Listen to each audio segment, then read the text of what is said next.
Hey guys, welcome to another commentary done by Diggity. I almost want to say the best for last. This is going to be the last of Swiss Round 3 and probably the matchup I'm most excited about in these, I want to say languishing, but that's kind of in the sunsetting of the group. Last match of the grouping. Up right in quarter we got Unco starting as the blue Terran. Oh no, I hope there's not really bad ping between these two. Bottom left in quarter we got Rancor starting as the red Zerg. Actually, let's flip it. Okay. Purple, still blue. Bottom left in corner, Rancor is the purple Zerg. I like these guys. I enjoy watching them play, and I'm particularly excited to see these two go up against one another. I feel like Rancor has an interesting mix of early game aggression, solid early game micro, and then good macro into the. He can have some trouble as he starts going into the later stage of the match. You have Unco, who's also just very, very strong player, very solid micro, very solid macro, and a very good game presence. And that was I guess that's the other thing I'm looking forward to, is I feel like both of these guys have pretty decent heads on their shoulders when it comes to these matchups, and have pretty solid. It feels like that there's this, they're different graphs, obviously, that have you ever seen one of those old star graphs from the RPGs? They'd be like, the fighter has really high blah blah blah, but really low, and then they would kind of make the little star stat thing, and it'd always be kind of cool where you'd want to find that one character that has like the really filled out star that's super upgraded. Usually it would be like after you've gotten a bunch of levels or whatnot. But I feel like on the StarCraft graph, there's of course like, I feel like you got to break it up into stages of the game micro. So there's like early game micro, mid game micro, late game micro. Same thing with macro, and macro is just like a flat one. Game build understanding is one, but there's also a field. This is the crux of this discussion point. The field that I find the most interesting is the game sense line, where where knowing where you are at in the game and where your opponent's at. Based on very limited information that you're able to glean on the field. By the way, it looks like we're seeing an 11 hatch opener here. Unco has in fact gone Rax opener. I'm not sure how Unco's TVZ is. Going for a scout upper left-hand corner. It looks like the drone is going to be able to scout and find Unco's base. So Rancor actually going to end up with first scout. And there is an opportunity here at cross position. I feel like it ends up favoring Terran slightly, because it is very difficult unless you dedicate some early Zerglings and plant them near the front ring.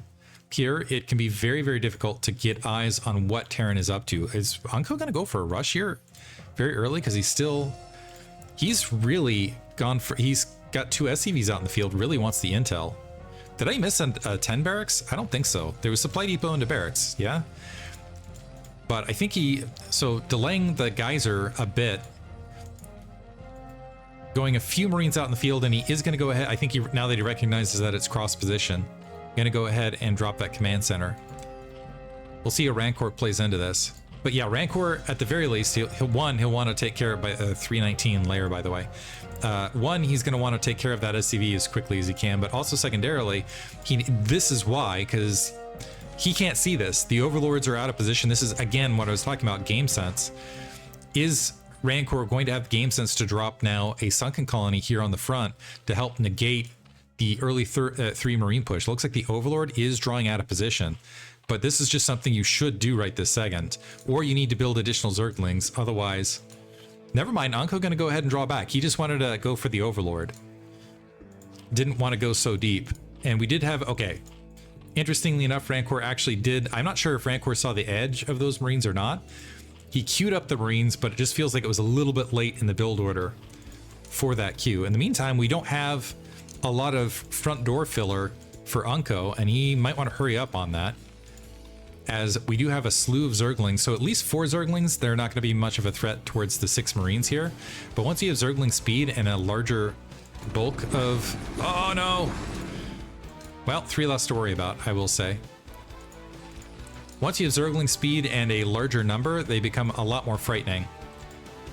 But Unco, maybe he's got enough of a Marine ball that he doesn't really have to worry about it at this stage. SCV is going ahead and filtering to that command center. No third up, but we do have a fast second gas. And this is looking like, the Spire's on the way. This is looking like Rancor wants to go potentially just 2 base. Filtering the Zerglings, or at least heavy Mutalisk. Taking a lot of hits. on those Marines, but none of them dying. We do have the Academy up. First medics are out engineering bay, going to complete well ahead of that Spire.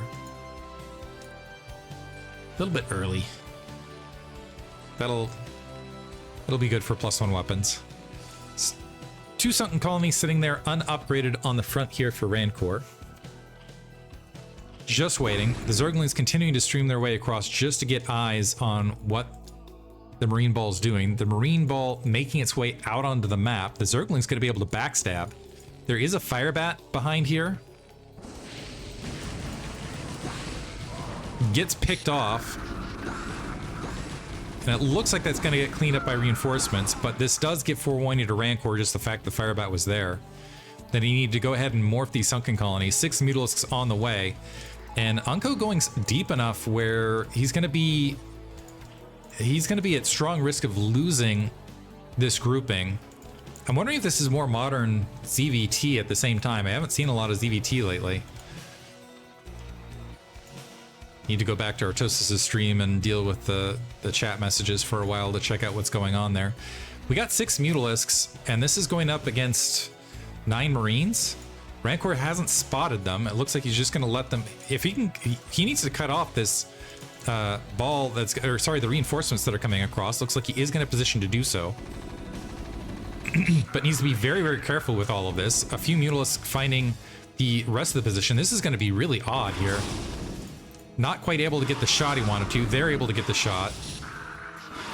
And Unco trying to redraw and regroup. Lost a little bit of footing. Is lucky he didn't lose a medic, but did have to expend a few stims right there in open field. And he's got 2 turrets, but not a lot of Marines behind here. A 3rd sunken colony, which Rancor is putting in place right now. And all of a sudden, Unco is going to be completely out of position, and Rancor doing really diligent job of moving his overlords out of the way as well. Is he too late? Too late on that one. That's actually going to put him in the red, which is actually huge. That might be the one thing that keeps Unco alive. But this turret could get wiped out. And then you got these 3 sunkens and a few Marines, or sorry, a few Zerglings along that edge. Factory going to get halted, and I think Rancor, if he just turns and drops on the turret here, that's going to be a dead barracks. Unco trying to attack the front here. Drones pulling off. It looks like some Zerglings weren't constructed, or Mutalisks weren't additionally constructed, so Rancor unfortunately going to end up losing. This could be anyone's game. So the engineering bay's gone. This is certainly going to drop, but if we have some emergency sunken colonies or some Zerglings or something to deal with this, and this turret goes, these barracks are just going to be sitting ducks. This is going to get nuts. But in the meantime, Rancor is still taking heavy losses. He's really hurt on drones. Zerglings are misrallied. Okay, I think this just moved back into Unco's favor. It'll come down to how Rancor is able to micro it. Group repair on that missile turret. No additional missile turrets can be constructed. He's still got the 6 Mutalisks, but he's got to kill those Marines as they spawn very, very rapidly. And he needs to clear out this ball here. Creep colony's dropping too late. I think Unco's got it. I think Unco's got it. In a close one. So that's going to drop. The Overlords are going to drop. And then, yeah, the Zerglings are making their way back across. Another turret was able to get built, and Unco, wow, GG. That was razor thin both directions. If there were a few more Zerglings or one more sunken colony or Zerglings jumping on the Marines as they were attacking the Sunkens, this could have gone the other way around. But like I said, best for last. Great game between these two. Hope you guys enjoyed it. Unco is up 1-0. We'll see if that continues. Thanks for listening.